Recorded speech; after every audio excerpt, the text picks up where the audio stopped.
10, 9, 8, 7, 6, 5, 4, 3, 2, 1.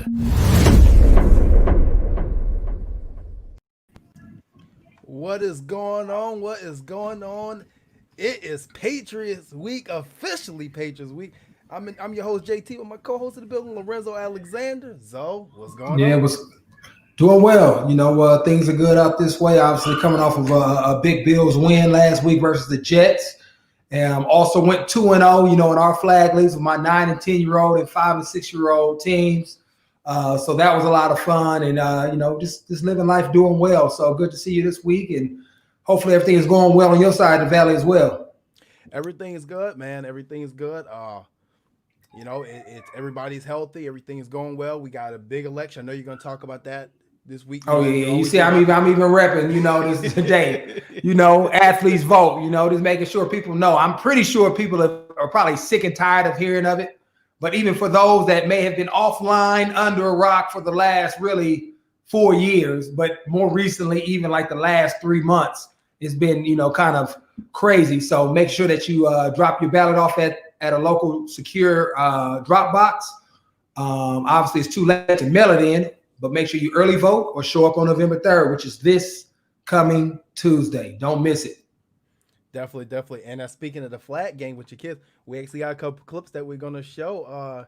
Here, you got to explain what's going on now. I know we saw the DK Metcalf hawk down this week. Yeah, that don't have nothing on my son, man. Everybody talking about DK this, DK that. Y'all see the arrow. This is a 6-year-old out here, Miles Alexander Ball, and he did this on Saturday. I don't think DK did it until Sunday night. So I think DK was watching this film and got inspired. Young Miles, I call him boo-boos, hawking him down. Just speed, man. Speed kills. So they learned it at a young age, man. I really enjoy, just to see. It's so cool to have kids because everybody's not blessed. Every kid is different that really love to be out there, that give great effort. And all I'm doing is just trying to coach them and tell them how to play the game. And so I'm having a real awesome time as a dad out here spending time with my kids. Yeah, and that wasn't it. You got some more highlights. Your mom made this highlight reel of your other son. Now explain some things going on with him. And how old is he? Yeah, my other son is 10, and he's the athlete of the group. He's just real natural.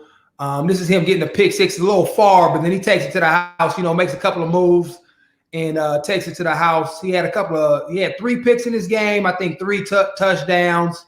You see him back there playing that free safety, Micah Hyde, Jordan Poyer type position. I actually had to call JP, Jordan Poyer, because a couple of games before this one, actually, we played a team that was really good, and we're going to see him again in the playoffs. And I was like, man, what do I tell Mason to do? Because he was just struggling. I didn't play safety. So JP, shout out to JP, gave me some great information. It was as simple as just back him up a little bit. And ever since then, he's been able to play downhill, keep things in front of him, and been playing stellar and been having some great defensive plays, especially at that free safety position. So, again, thanks, JP. Appreciate you. Mason soaking up the knowledge and out there making big plays and not disappointing. Hey, man, Mason and Miles, they got some nice contacts in the phone book. Yeah. I'm definitely blessed. I didn't grow up like that. Everybody doesn't have that. So to be able to pick up the phone and call guys that play at the highest level, from receiver, DB, D-line, who you name it, I have somebody that I can play with and I'm pretty close with, where I can call up and say, hey, man, teach him. Because I don't know what to say, but he going to listen to you if you tell him. So it's cool to be able to have that privilege. Yeah. But hey, man, it's good to see the kids out there doing actually good to see the kids out there actually doing something with normal life at this point in time. To be completely Right. honest with you, after the last year, it's been hectic. But he looked good. He looks good. Both kids looks good. So congratulations to them on those great games they had. So we had a big ball game this week. The Jets. You were looking for this team to rebound and go out there and shut down the Jets. You were looking for this defense to get rolling, and you're looking for the offense to stay in rhythm this week. Right. What did you think you saw? I thought the offense stayed in rhythm a little bit, but yeah, I mean, obviously they had a little bit of a slow start in the sense of not being able to get the ball into the end zone, and so as they continue to progress, you like seeing them be able to work it down on the first drive, but then coming up short, then missing a field goal on top of that. I think that just kind of disrupts things because you walk away unsatisfied from what you just accomplished because you walk away with no points. And then defensively, the adverse side, giving up some big plays early, some penalties. And so we have to, even though I think we rebounded well and finished well, and you win at all costs, but having to kick field goals, end up winning the game and only gave up 10 points in the grand scheme of things. I think just both sides started slow, finished strong, especially defensively, being down 10-0, and then I believe like 10-6 going into the half because we missed another field goal going into halftime. But in the second half, only giving up 4 yards, I think total, was amazing. Obviously, Jerry Hughes had a monster game, a game that says, hey, watch me, follow me, do as I do. When you have 2 sacks, interception, forced fumble. Forced fumble. He was just out there balling out. And so it's always fun to see one of your boys do that. And, I didn't want to mess him up on Twitter, but I really wanted – I said, man, now you just got to create your own. I've had a pick tip, interception. He caught it off the hip. I said, man, you copycatting me, man. But at least you learning something. Yeah, it was funny to see him hit the pick. I mean, he was looking to move too after he got it. Now I'll tell you this one thing. Most people I don't think know that Jerry Hughes was a running back in the day. So there's been a couple of times where he's picked up fumbles, and he hit a spin move. Hit that circle button on you and get out there. So he definitely was looking for some space. But when you catch those balls in the middle, it's often hard because them linemen are on you before you can even get started. And and for his effort, he actually earned AFC East Defensive Player of the Week this week. So, I mean, much deserved. Congratulations. I mean, Jerry looked fired up. And not only Jerry, it looked like this whole defense was fired up, but 2 people in particular I saw was JP Jordan Poyer and Jerry Hughes. Yeah. Like they came out like hellfire, ready to play. And it seemed like it just gravitated the whole defense. Yeah, well, those guys are always like that, high energy, flying around, giving their bodies up. I think they took it to even another level. Even hearing Leslie Frazier talk about Jerry Hughes this week, where I think Jerry has grown the most. And obviously I'm not in it, but just hearing Frazier speak is being able to be that intense, and we call that version of Jerry actually Gary, where he just turns into his alter ego and is ready to destroy anything in front of him. Getting sacks, forced fumbles that we just mentioned, and flying around. He's always that guy. What I've really enjoyed hearing about him now, when he goes to the sideline, he's able to turn back into Jerry, morph back into the deep thinker that he is, and then be able to communicate to his teammates, hey, we need more. Because sometimes when you're that high energy and you're trying to communicate, it doesn't come across. I think that's a real good telltale sign that he's able to now rein it back in. Let me talk to these guys, tell them what's going on, rally the troops in a way where they respond and it comes across well received. And so here, Frazier talking that he's really stepping into that leadership role. I think is really important for the growth of this football team as they continue to develop and go where they want to go, as far as obviously winning this division and then making a deep run into the playoffs and ultimately playing for a Lombardi trophy. You're going to need those guys to be able to step up. And sometimes it's a growth process too, right? And so people always reference me and then obviously Kyle the year before. And even when Kyle left, I had to figure out, how do you lead when somebody like that you're used to leading is gone? When do I say something? When don't I say something? If I have something on my mind, how do I communicate it? Will it be well received? even at the elite level, when you're doing something new, it takes some time before, from a verbal standpoint, because Jerry's always led by his actions on the field. I would say the same thing for Jordan Poyer. But when you talk about now I have to talk in front of the team, I may have to challenge some guys that I normally wouldn't say anything to because that was somebody else's job. It takes time to get there. And so it's good to hear that he has really stepped into that role this part of the season and really grown into that because I think it's going to be very beneficial if they want to be the team that we know they are. You know, I thought that, and you mentioned last week, and you've mentioned every week on this show about getting turnovers against these teams that you're supposed to get turnovers on. And you always mention Sam Darnold will throw you a couple if you just be patient. And I thought the Dane Jackson interception really sparked this team. And I mean, as far as the defense goes, the offense moved the ball all day. Like I say, they just didn't capitalize in the red zone, but they moved it with ease up and down the field. It seemed like.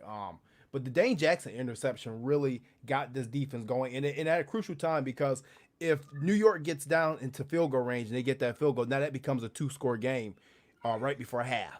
Yeah, I mean, it changed the dynamic of the game, and I believe they got the ball back, so it kind of been like a double dip as far as them getting the ball right back after halftime, and that's what a lot of teams try to do: try to drive it down, hopefully get a touchdown, maybe get a field goal, score going into the half, knowing that you're going to get the ball back, and then go right back down there and score again, and now it could possibly a 2-score if it's field goals, but a 3-possession game depending on what the score is.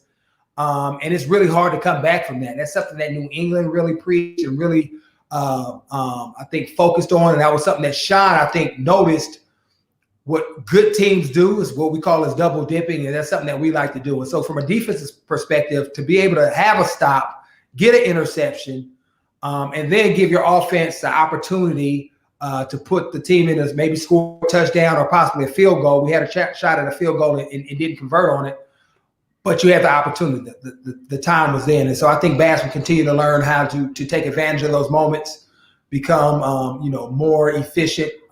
But at the end of the day, he kicked, 6 field goals and end up helping his team win the game. And so it's very encouraging to see how these guys played when the offense wasn't putting up a lot of points. So the defense definitely stepped up, and that interception definitely sparked them going into the half, but then led to a dominant second half.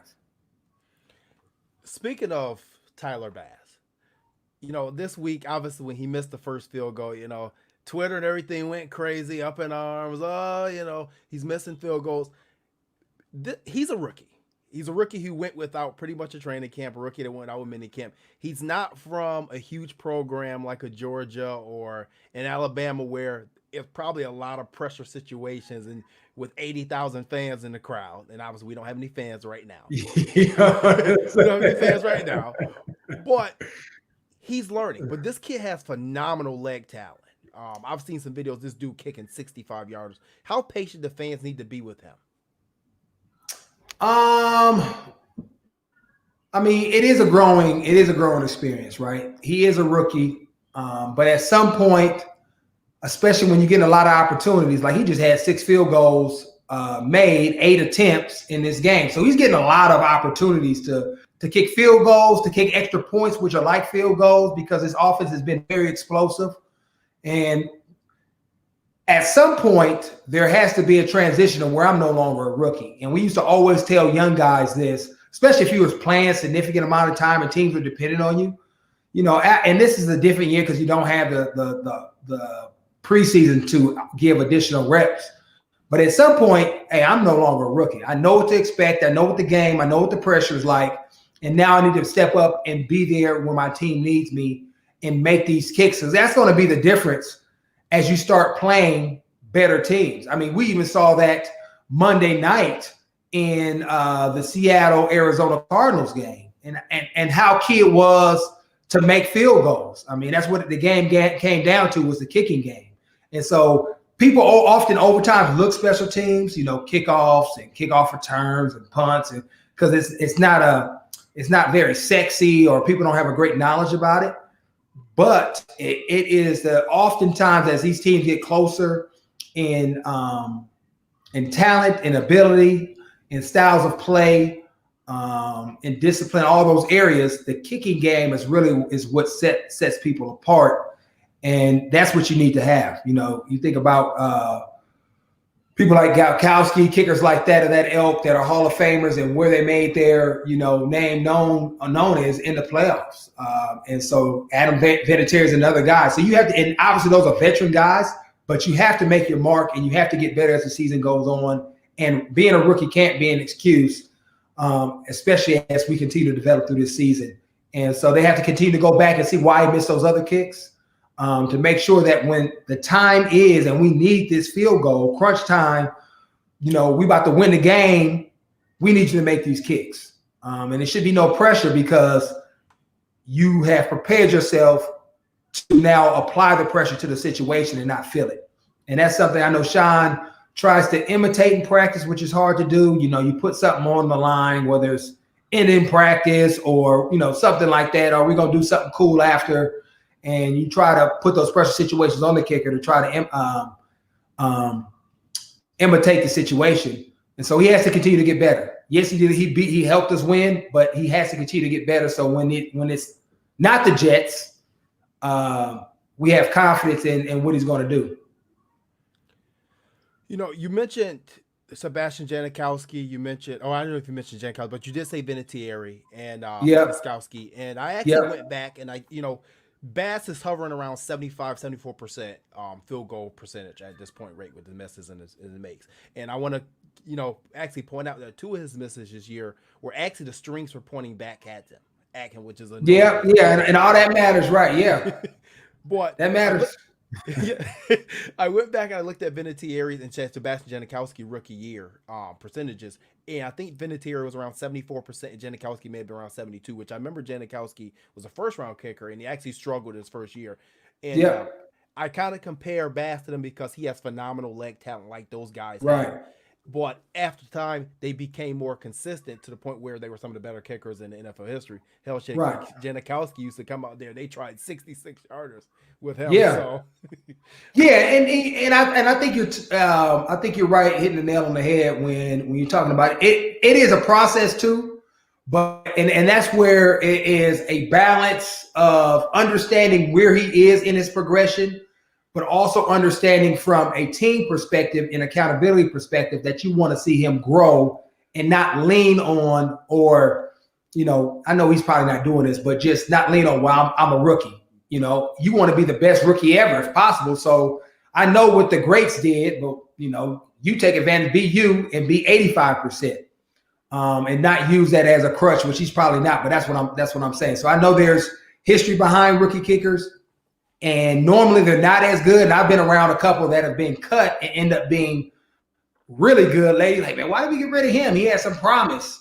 But that situation is so full of pressure and scrutiny, because oftentimes you're like, man, you just a kicker, man. All you do is practice kicks. You need to make these. And so I think there's a balance. You got to see progression, but understanding where he is at as a young man and a young kicker in this league.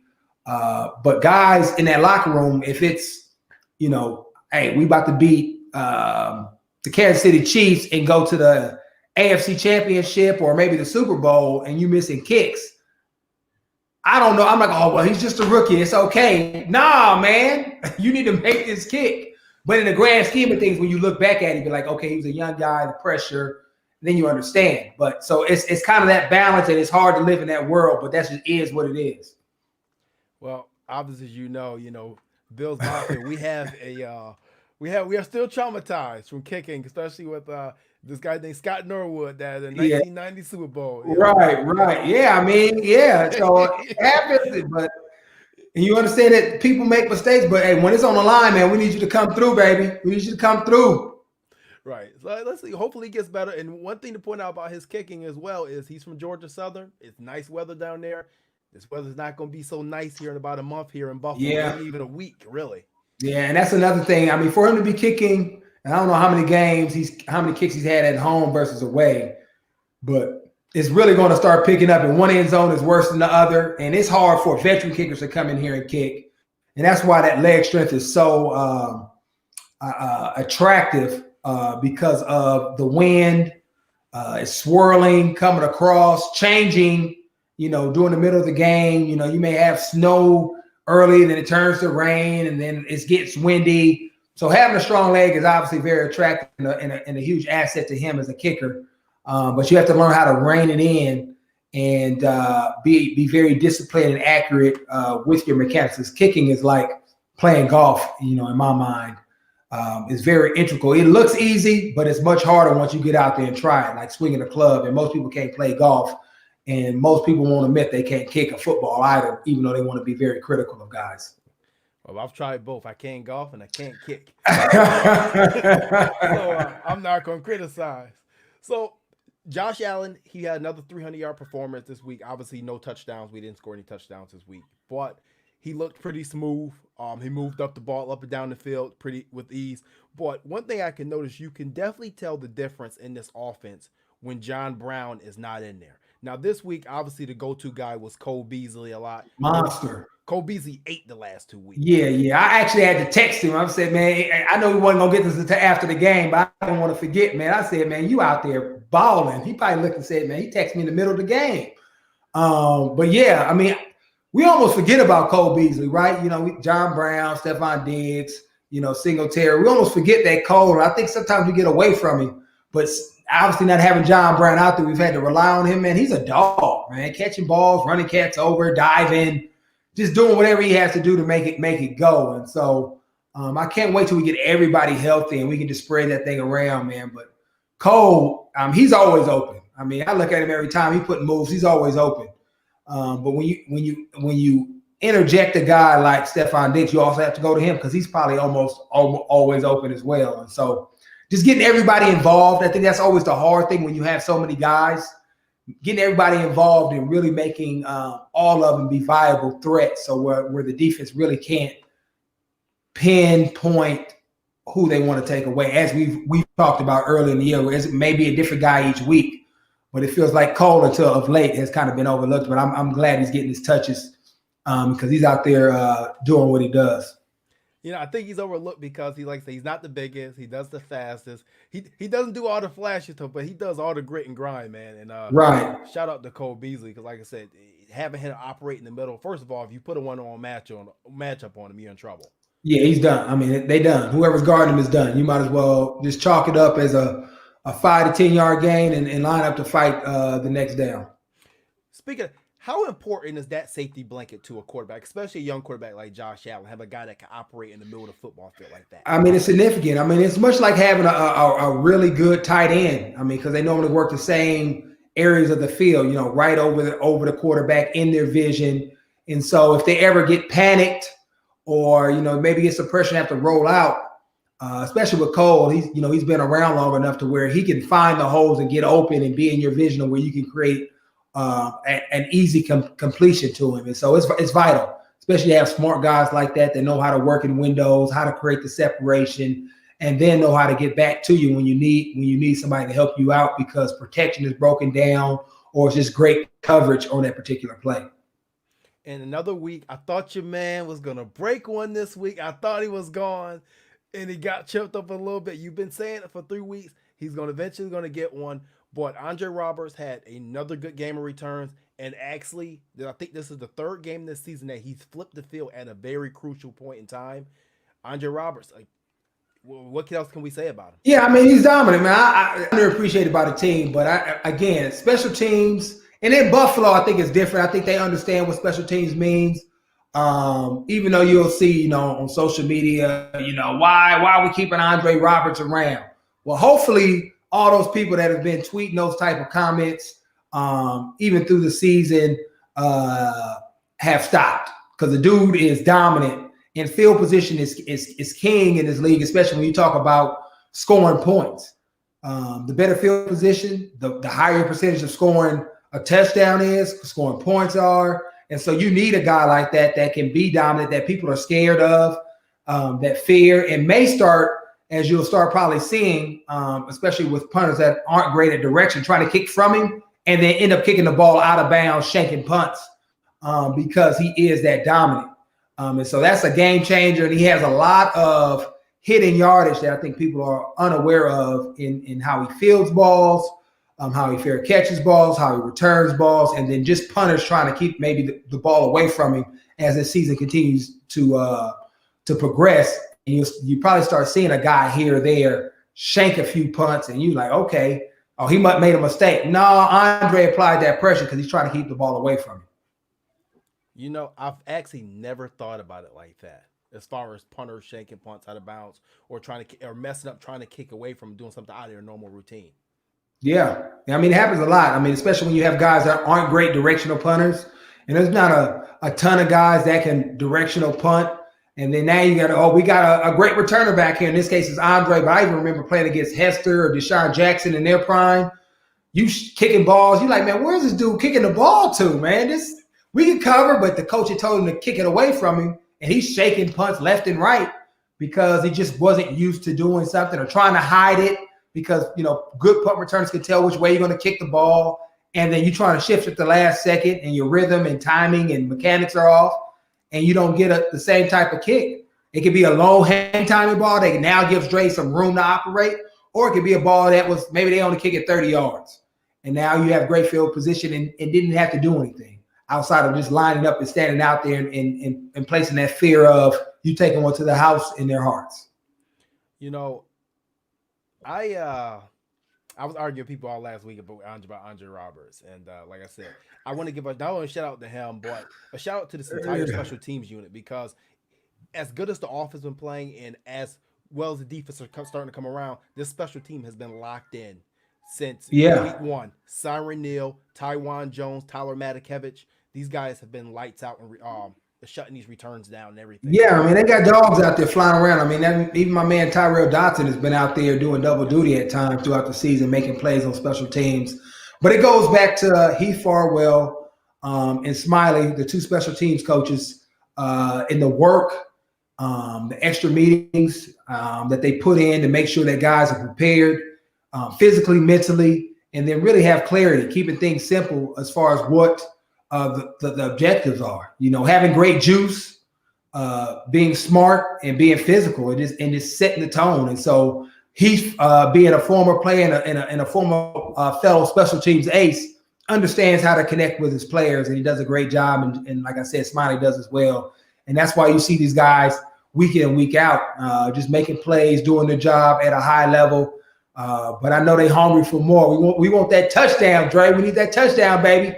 Just one block away. It's always game of inches. Just making that one block stand on a little bit longer, and letting Dre get loose and get one to the end zone, because I know that's going to be a critical play, especially as the competition starts to stiffen and we're playing, better teams, especially as you start thinking about the NFC West opponents that are coming up in the near future. Not to look over into New England. So we got to take care of them. But as the competition continues to rise, special teams is going to be a significant part of being able to win those games.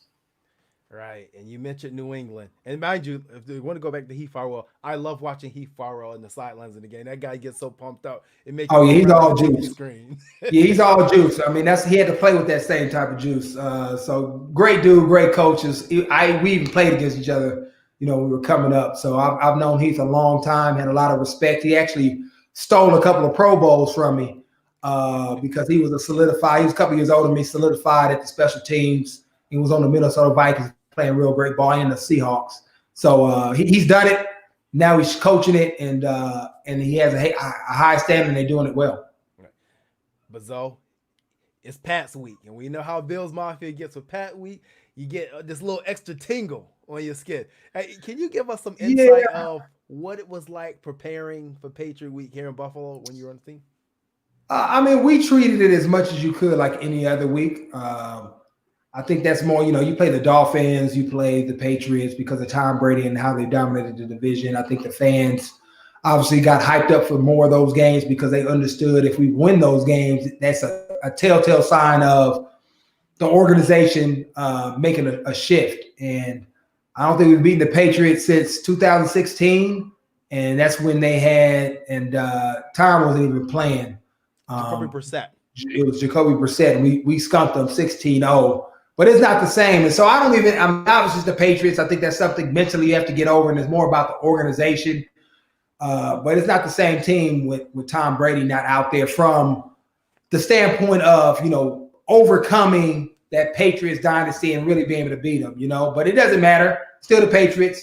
Tom Brady's not out there. Obviously, they got Cam Newton now, and he hasn't played great lately. The 49ers went out there and spanked them last week and really was physical with him and laid it on him in the run game.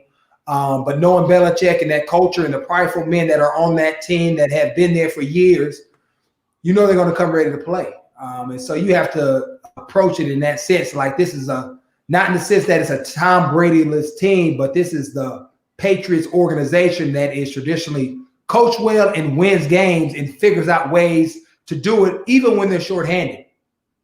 And so that's the way the mindset should be for all those guys this week going in there to play the Patriots this week. And so I know the guys will be locked in. This will be, like I said earlier, a game, a statement game from the sense of getting over the hump of beating the Patriots. And I hate to put it all about them, but it has been a mental block. And so going out there beating them, I think will really help this team continue to rise as they should after stumbling a little bit over the last couple of weeks prior to the Jets game. Well, Coach McDermott has preached it all offseason, and Brandon Beane has uttered the same words. To be the best, pretty much you have to beat the best. And no matter who's on the Patriots or not, they've been on top of this division for the better part of the last 20 years.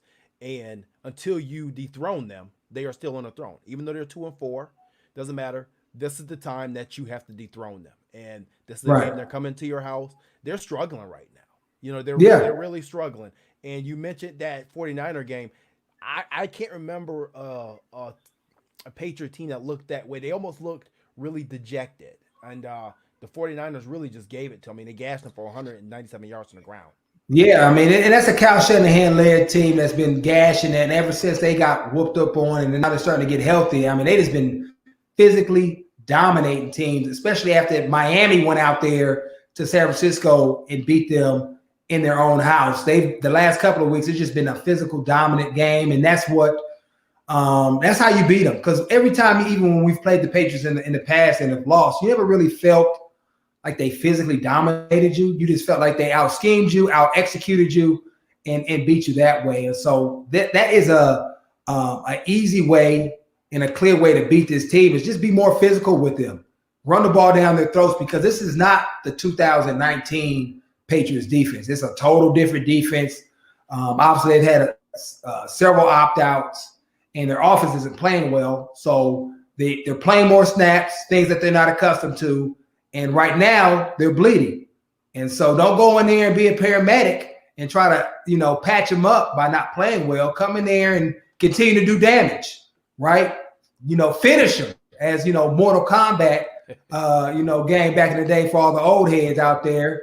And continue to be physical, dominate them in the run game, going up top, making some big plays, and don't ever allow them to really feel like they can return to the Patriots way. Right. Don't allow them to do it. Impose your will on them. And right now they're primed for the picking because of where they're at. Yeah, they can talk about stuff, but when their offense isn't playing complimentary football, they're out there a lot longer. So I can't wait to see this game on Sunday and watch it, turn it on, and see the boys go out there and ball out. Yeah, I think they're going to be ready for this game. Obviously when the Patriots brought in Cam Newton, it raised a lot of eyebrows. Said, okay, they're bringing in Cam Newton. They're not tanking. Because before they brought in Cam, a lot of people thought they were tanking. They let Brady go. They're restarting. Now Cam comes in, and even Vegas is putting them on top of the AFC East again, put them in the power rankings above Buffalo. And personally, I felt like it was disrespectful. I thought it was very disrespectful because nothing against Cam Newton. I think Cam Newton. Right. But Tom Brady was the organization. He brought that aura. When you switch that, it's a little bit different ball game, in my opinion. Yeah, well, Vegas has never loved Buffalo. So, I don't even listen to Vegas. They have no clue when it comes to, good football and what it takes to win games. And I think that was just easy for him to do, knowing who Cam Newton was. I don't know if he's still that same quarterback that we saw back in 2015. Can he be that guy at times? Yeah, but right now he has to depend more on his legs. And I think having missed a significant amount of practice, missing a game, has really thrown his rhythm off.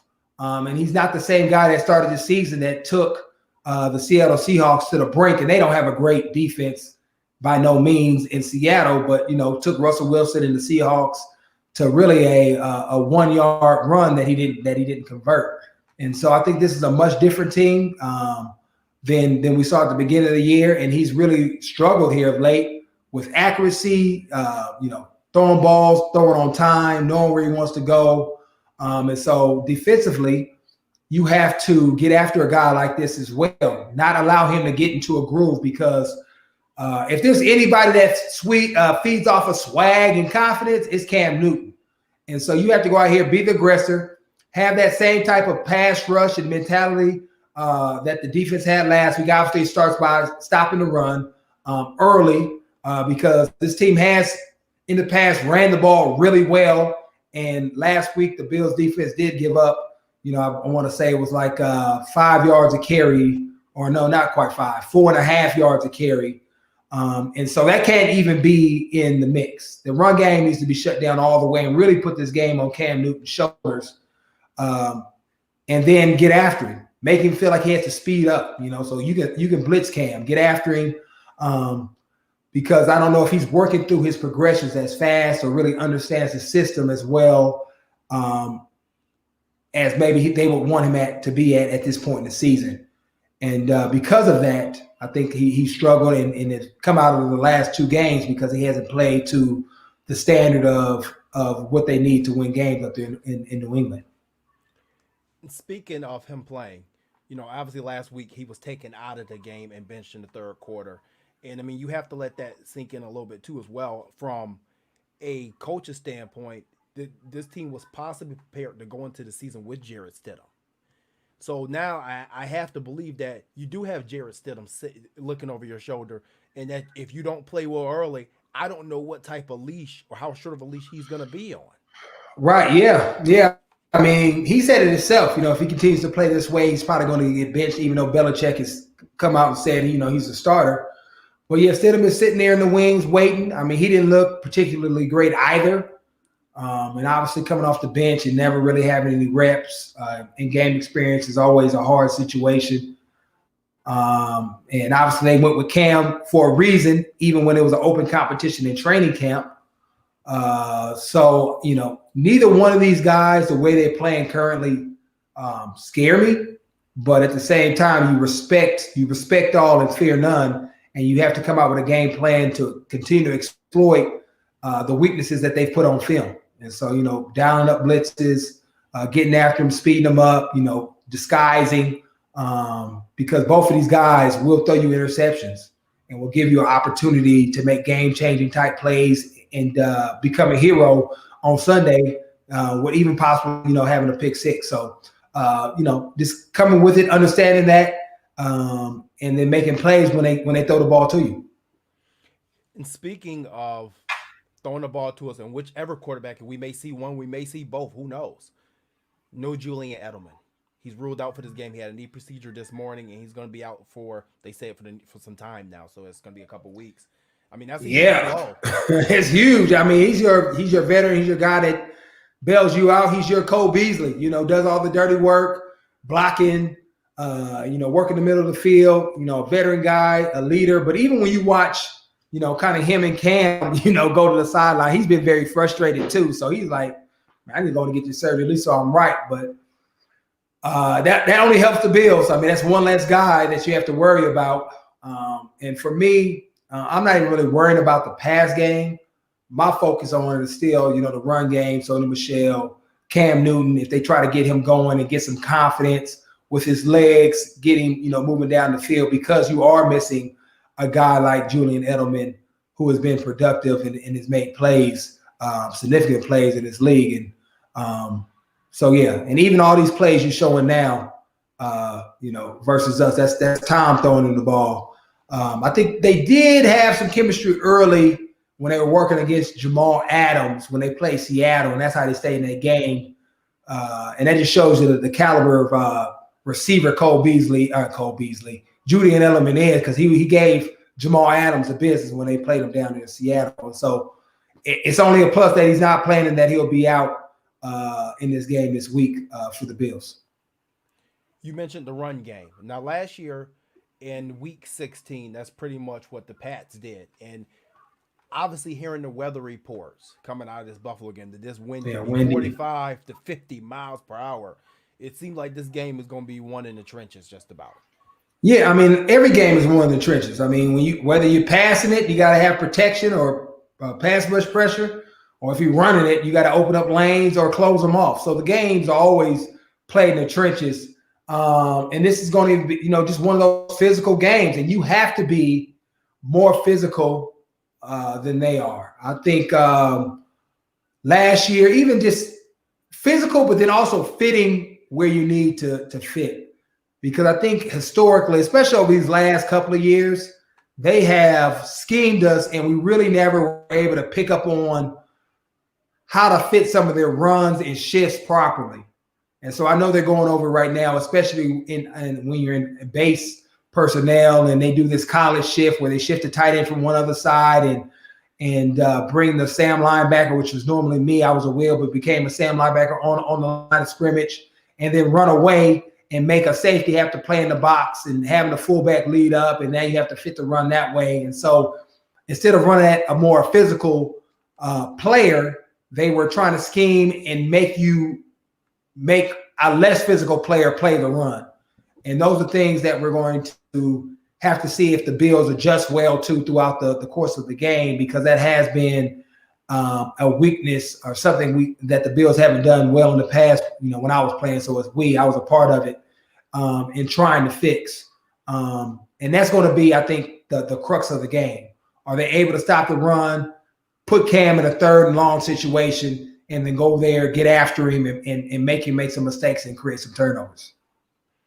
And before we go too far, because like I said, I know we got to get to your three keys to the game, and I want to talk about a little bit about Josh Allen and how you guys prepared for them last year and your mentality.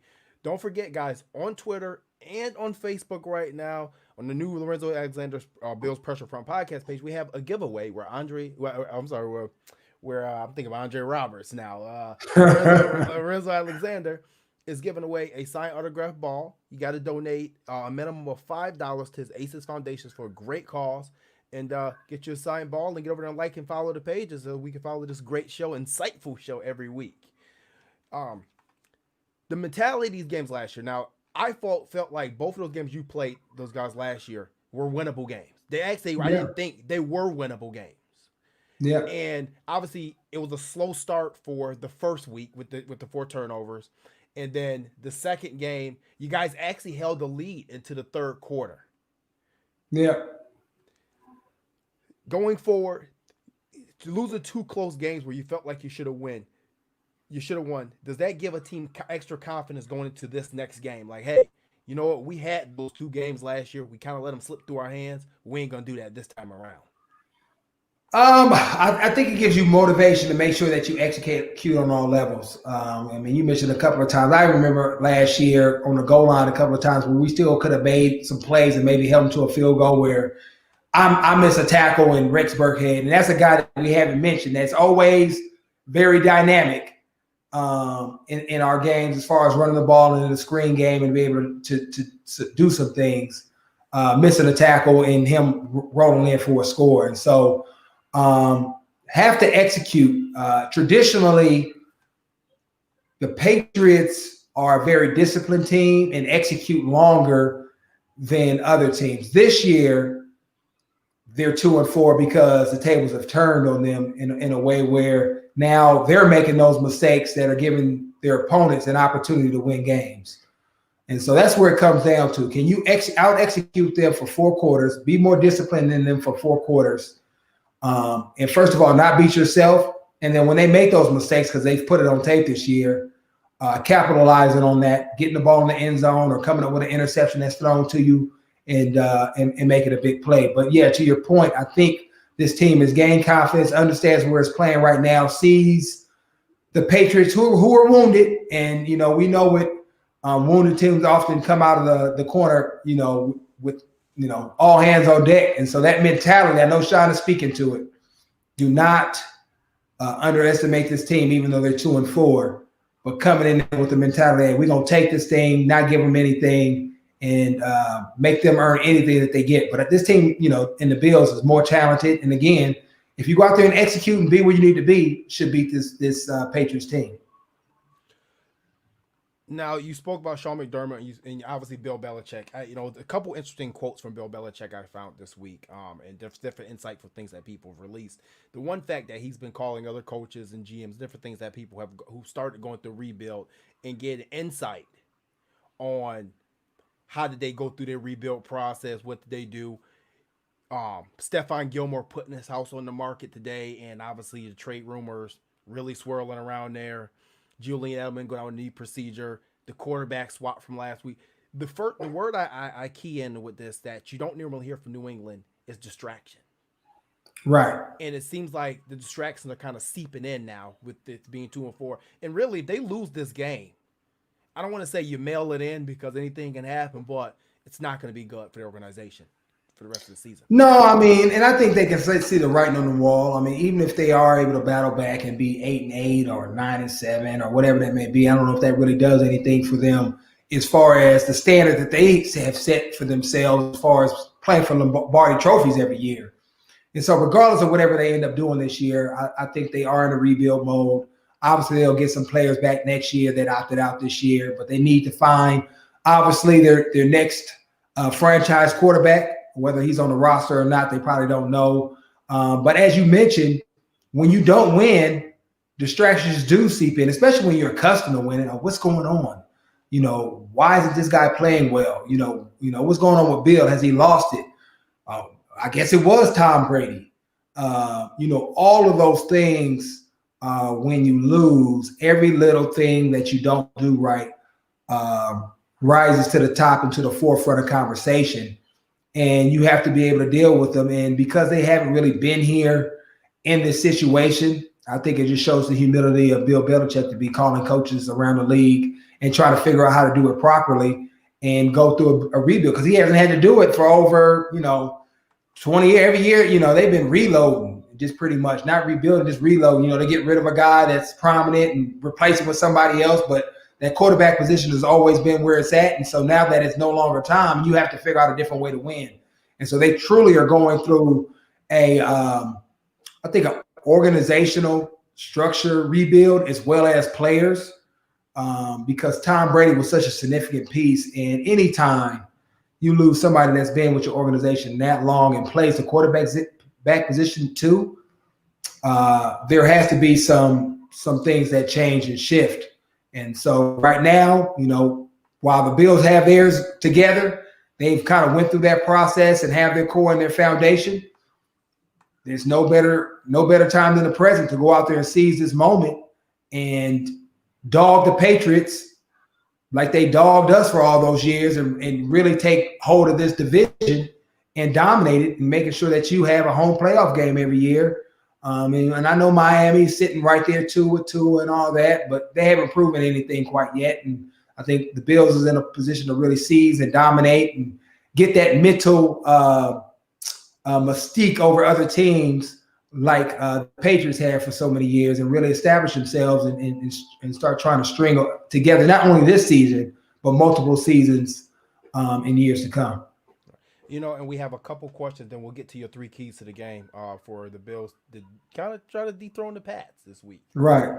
Chris Spencer on YouTube asks, can you ask Zoe, well, now you ask yourself, Chris, can you ask Zoe at what point did he start handing over the calls to Tremaine last year? I would like to understand Tremaine's slight regress on plays this year. Is injury or him playing hurt a big part of it? Actually, I think we've spoken this on a few shows. Yeah, we have talked about it. I mean, I've never called plays unless Tremaine was out of the game and I was actually playing Mike. So he's always has the headset. He's always had the calls in his head or in his helmet, receiving the calls from Frazier. And so that hasn't changed. It's not like he has more on his plate. I think when guys, all players at some point go through ebbs and flows of who they're going to be in the league. And normally it happens in your second year, right? Your sophomore slump, as people call it. And I think with the injuries that have occurred, obviously Tremaine himself, around him, with the additional guys that are now in the defensive line room that he has to play with and work off that weren't there the past year. So the comfort level with other teammates. There's a lot of reasons, but I think he has, and he's had obviously some games where he hasn't played up to a standard. He is, held up pretty well. He's flown around, and I know he wants to continue to do more and work through some things, but everybody's not going to be at the top of their game every single year or every single game. Things kind of have to ride the wave sometimes, especially with younger players. And he's still young. I mean, Tremaine is he 20? I don't know. Is he 22 yet? He might have just turned 22 this past year. That's still a young guy. I mean, I didn't even get to the league until I was 22. But even when you look around, I mean, you look at, Stephon Gilmore. He's not having the same type of year that he had last year. So did he regress? What's happening? And so there's ebbs and flows. And so I feel like Tremaine is working through some things. Obviously, when your defense is struggling overall, the people around you, this is a dependent sport. There's not too many guys that can go out there and just ball out with anybody else not doing their job too. Your play is going to mesh with how the defense is playing. Because I truly believe if this was a top 5 defense as far as the way they prepare people, like, oh, I love Tremaine. He's doing a great job. But because we're giving up plays, because guys aren't fitting it collectively together, people are trying to say, well, why Tremaine is not playing well. So that's, I guess, a long answer to say that RELAX, in the great words of Aaron Rodgers, relax. He'll be fine as he gets healthier, as Matt Milano comes back. It's a long season. He will be fine and has been playing well, regardless of what people may say or perspective or the narrative that's out there. You really have to watch him game in and game out. And I think he's been doing a solid job and will be the guy, the player at Mike linebacker that everybody wants him to be. Well, like I said, last week, this defense allowed 4 yards in the second half.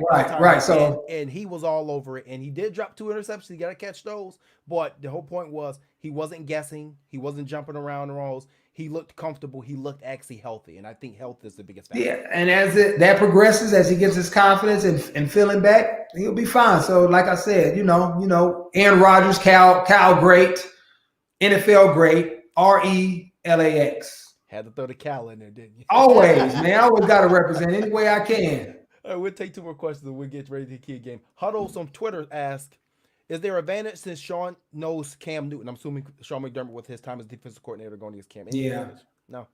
No, I don't think so. I mean, he's with the New England Patriots, a different scheme. I mean, maybe you can speak to some of his weaknesses as a quarterback, and maybe Sean is aware of some of those, and so maybe he dials up some blitzes. But I don't think that would give him any more of an advantage than just watching film and seeing it, because he's going to display it when he's been playing these past couple of weeks. So I don't think that gives him any huge advantage, because a lot of guys move around this league and your film is normally who you are. And so Sean is seeing probably the same things that he saw, or maybe they're different. Maybe he's gotten better in some areas and regressed in some others. And so maybe he's changed since Sean was with him in, 16? Right. And one more question, we'll get to 3 keys.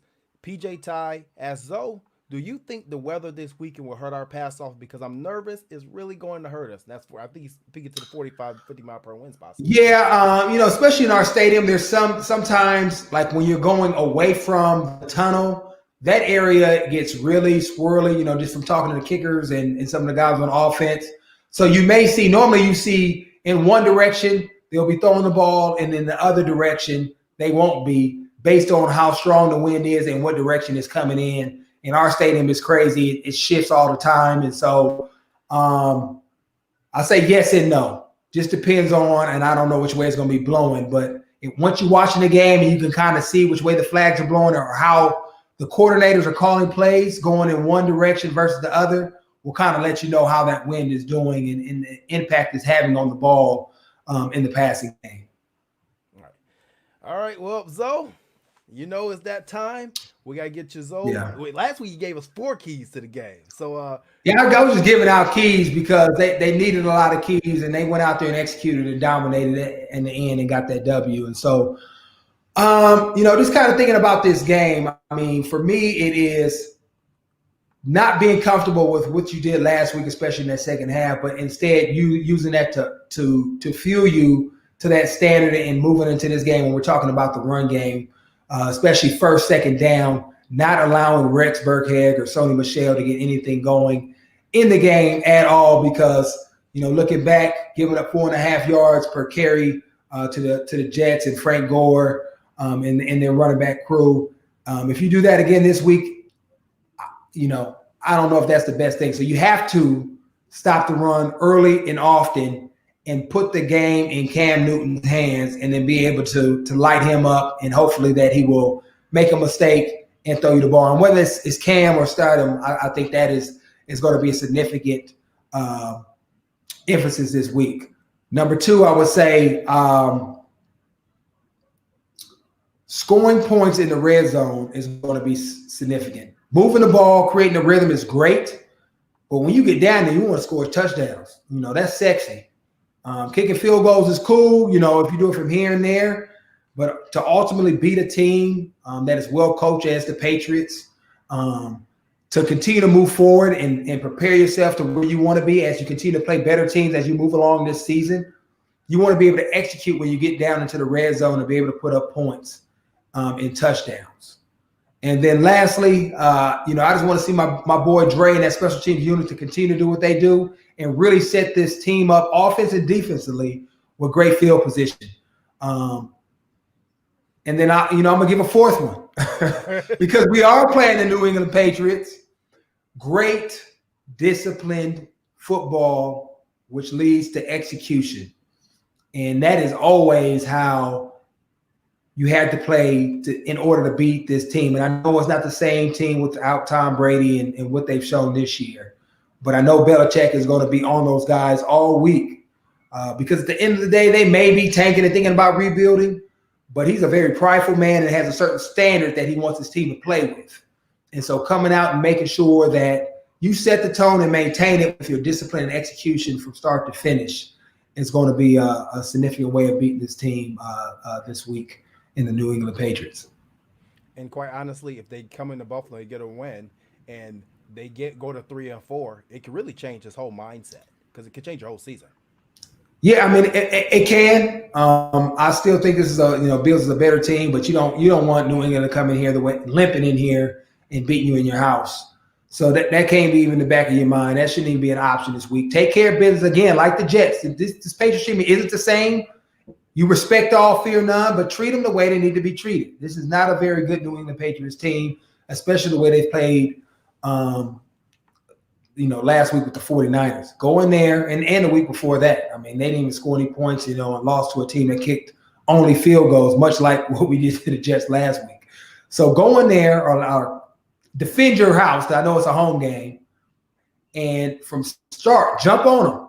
Make Cam think, well, maybe I don't got it.